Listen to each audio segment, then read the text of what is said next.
Alright, y'all, so last week's episode of Queens was it was a bit lackluster, but it was giving what it was giving.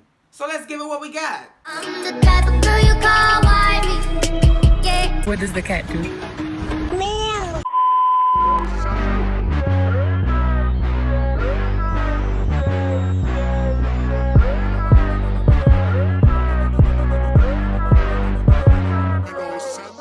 So the episode starts off with Lil Muffin. Her new video is out, honey. I'm that chick. And she got sobriety going on. She out of rehab. She ready to start her career.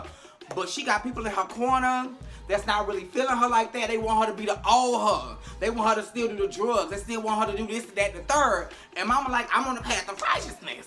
Jill is feeling the thrill. Honey, Jill done got Hollywood Out magazine that spotted her, girl, and she is like, girl, I'm the one for y'all. Put me on the front lines, honey. Put me on the cover. Make me your spokesperson because I am that girl. But see, Jill, what you ain't is present. Because when the girls need you for rehearsals, new music, just to be a shoulder to cry on, your ass ain't nowhere to be found. And this couldn't come at a worse time because these girls just got booked for the AMAs. They've already had a horrible performance with everybody falling in the holes and this, that, and the third, and the show was just tragic, honey. So this is their time to shine, to make or break, okay? To revitalize their tarnishing career because they got some new music that the world needs to hear, okay? The record is doing good from what I understand, and we need to see y'all at the AMAs. Alexis and Brianna. First of all, before I even talk about this thing, hats off to you, Brianna, because I cannot be friends, talk with, be cordial with, be friendly with, be respectful to any bitch that I know was in love with and screwing my husband. This ain't no boyfriend sees. This husband, baby daddy, 20 years. And you just gonna be friends with her, have tea and crumpets? Bitch, hell no. But Brianna sits down with Alexis and basically it's like, girl, I ain't wanna tell you what to do down to the funeral, but here, we need some answers. So what you gonna do? Is you gonna get an abortion? Is you gonna see this pregnancy through? What you gonna do? Alexis was like, girl, I'm young, I'm not even 25 yet, girl. I don't know what I'm gonna do, okay? I got my whole career ahead of me. I got student debt out the ass, girl. I got dreams and aspirations. I don't know. Valeria, she got a whole lot going on. Now, she wanted to be in tip-top shape for the AMA, so she went down to the cosmetic surgeon and got some goddamn butt shots. So now she can't even sit down good because her ass is sore. And while she trying to heal from that, what else does she have? A fucking stalker. Mama was limping well, really, I don't know if she was limping. I'm limping because I was running and forgot that I was a 31-year-old and I almost bust my motherfucking kneecap. So until this bitch heal, a limping I will be. But she was limping in the kitchen to get her little midnight snack. She said, oh my God, what's this? It was somebody at the window searching and sieging and trying to get all of her Netherlands. Instead of Valeria being all shook and oh my God, it's a stalker, somebody looking at her, she was like, oh my God, yes, I'm gonna be in the press. I'm gonna be the hot topic for the next 2 weeks, girl. But not really, because nobody really cared, girl. I'm sorry. Valeria, I mean, y'all was nasty bitches and y'all already trying to rebrand yourself with the... Anyway, the reason is irrelevant. Eric gets robbed with JoJo, child. So this was horrible because, well, in my eyes, I thought it was horrible, but apparently JoJo was feeling it, girl. She was feeling the thrill of the scale, okay? Because Eric was sitting down with his daughter, having lunch or whatever. They talking, they connecting, and these three white boys came up to him and was like, oh my God, you Eric, you used to manage the nasty bitches. He was like, still do, bitch, what's tea? They said, cool, cool, cool. Can we have a picture with you? Oh my God, you are a legend. We know all your music, we know all your songs. So they go up to take a picture with him, and some other white boy, a fourth white boy, comes up to him and says, Kaskaya. And, well, no, it was a third white boy because it was on 2. Girl, it don't fucking matter. Okay, another white boy came up to him and said, Kapaya, and snatched his chain. He tried to run, or he tried to, not like this because you know my knee fucked up. Well, he tried to run, but he could not get to them in time. JoJo was like, oh my God, what's going on? Eric said, I know exactly who the fuck this is. So he go to Jadakiss. The real Jadakiss, girl. And for those who know Jadakiss, y'all know why I said it like that. Because, bitch, you don't roll up on Jadakiss. So he rolls up on Jadakiss. He's like, bitch, you got my chain. Jadakiss was like, bitch, you best get you and your little daughter ass up on my face before I get serious up in this bitch. Don't nobody got your motherfucking chain. And don't nobody care about that whack-ass, raggedy-ass shit that you had from 25 years ago, bitch. Poof. So now that we know Jadakiss ain't got the jewelry, now we on a manhunt because we need to find this necklace. Eric is hell-bent on finding this necklace. We don't know why, but it has sentimental value to him and he trying to find it. So while that's going on, him and JoJo have to connect and spend more time together because they were the ones in this whole investigation. Now, while that's going on, Naomi is noticing, bitch, y'all spending a whole lot more time than JoJo is spending with me, and she getting a little bit jealous, okay? My whole career, bitch, I sacrificed a relationship with my daughter to provide a better life for her, and now that I got the time and I want to nurture a relationship with her, she want to run off to the hills with her motherfucking daddy. And I'm not featuring that. Now, Naomi, you my girl.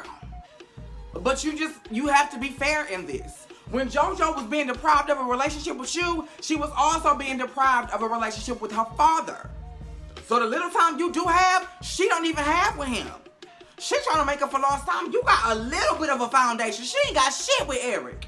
Let her live her life. And unless you did something that's gonna come back to haunt you and bite you in the ass, you shouldn't be scared or fearful in any way of Eric getting close with JoJo, because what can he say that's gonna make JoJo deter or create some distance between y'all? You know, it really is no reason to be up in arms about it. This is good. This is great. Remember when I told y'all that Jill was getting her thrills? She was on Out Magazine doing all this in the third, missing rehearsals and everything. Well, she took it up a notch. When she did show up to rehearsals, they got in her ass about it and was like, bitch, we need you. You are Jill the Thrill. You are the 4th member of Queens, formerly known as the Nasty Bitches, girl. We are nothing without you, girl. We need you here.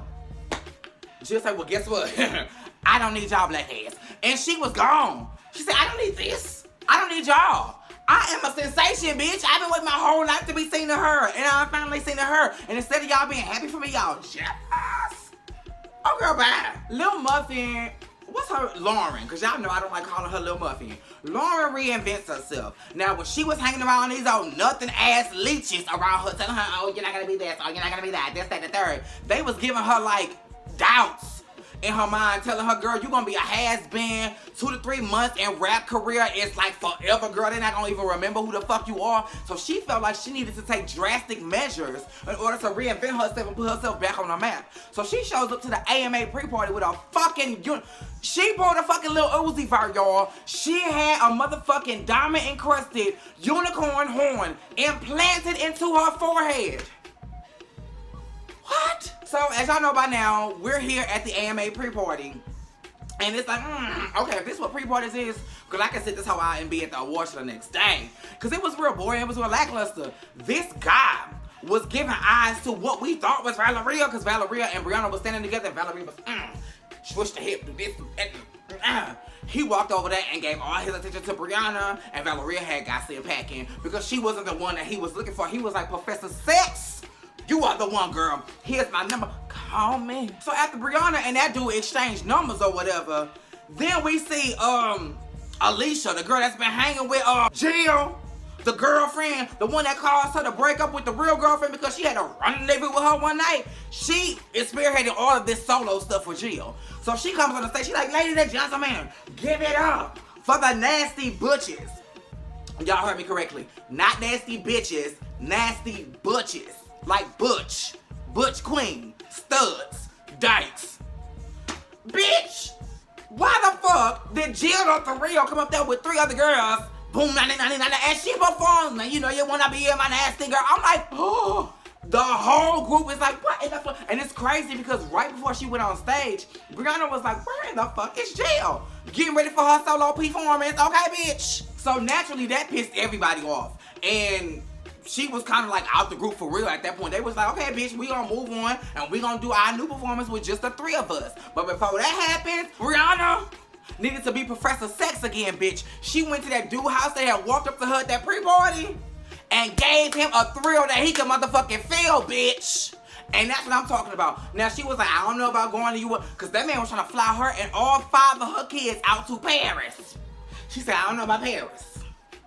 But, bitch, tonight, bonjour, bitch. She gave him everything and more, and then got her clothes, got her coat, got her purse and her keys, and dipped. JoJo comes to the rescue, honey. So JoJo was on TikTok, she said, what the fuck? This looks familiar. She calls up her dad. She like, baby, listen. I found your chain. Apparently, it was no Jada Kiss. So we went over there and almost died for nothing, okay? There is a TikTok challenge going on of people snatching, you know, I ain't gonna say has-beens, celebrities' jewelry. And they got your shit and they flaunting it, so let's go get it, bitch. And they pulled up on them, and I think they got it. Ooh, girl, again, this episode was in and out, baby. It was hot, it was cold, it was yes and it was no. So, I think they got it, because I remember them being outside and seeing the boys like making TikTok videos with the chain. So I'm guessing they got the chain back. And then we find out in that same scene why it was so sentimental. When Eric found out that Naomi was pregnant, he was like, well, fuck it, my life is over. And he took all of his money and he went and cashed out on that gold chain with the promise to give it to JoJo years later. So he was like, I needed that chain so I can give it to you, sis. It was a sentimental moment, girl. Remember when I told y'all that Lil Muffin had put that ridiculous ass unicorn horn on her head? Well, girl, it came back to bite her in the ass. All her friends was like, how about you hit this weed? How about you take these pills, drink less things? And she was like, no, I have a Cosmo shoe coming up and I need to focus, girl. You need to fire them is what you need to do. Fuck focusing. You need a brand new team. People who believe in the new you. And Lauren. They need to believe in Lauren and Lil Muffin. If they only want to fuck with Lil Muffin, then bitch, Lauren can't hang with them because you ain't Lil Muffin all the time. So she goes into her little dressing room and she goes to change. And when she pulls her shirt over her head, the fucking horn flicks off. Blood is everywhere. She's like, oh my God, what? You paid $5 million for this goddamn diamond encrusted horn and it ain't even in on her head? Girl, you need your ass whooped and then you need your money back. Speaking of remembrance, remember Valeria and that stalker? Well, she gets a knock, knock, knock. Don't stop knocking at my door. She goes to the door and it's some older lady with some flowers. And she's like, bitch, what the fuck? Like, what the... Were you the stalker? And she was like, yeah, I did. She was like, bitch, who the fuck are you? Because this is weird, okay? I'm thinking it was going to be a middle-aged man, a man in his 30s. But it's you, girl. What's tea? And the lady was like, oh, sis, I'm your mama. I'm like, God, girl, this is too much. Y'all are really, So, next episode, we need to see some ones and some twos. We need to know exactly what's going on. Is she going to forge a relationship with this woman? Because her entire life, she's wondered what this moment would be like. She wondered what her mom was because I think at 2 months old, 2 weeks old, she was dumped at a fire station. So she's never experienced life with her mom. She don't even remember what the woman looked like. So this is gonna be interesting. And then the episode ends with a two-parter. The first part was Jill at home with Brianna. She's like, fine, since y'all wanna kick me out the group, I'm gonna pack my shit. And Brianna was like, you stupid hoe, okay? You kicked yourself out the group, 1, and 2, I need you here. That's the whole point of why I asked you to come live with me, bitch. I need you. And so Jill was like, So why they trying to console each other and do that? They get a knock, knock, knock. Don't stop knocking at my door. And it's Darren, Jill's husband. Husband, because they still married. Now the whole episode they was going back and forth about the divorce and he was like, fuck it, I'll sign the papers. Bitch, he gets to Brianna's house. I don't know how he found Jill. But he ends up burning the divorce papers and he was like, I'm never gonna stop loving you and I'm never gonna let you go, honey.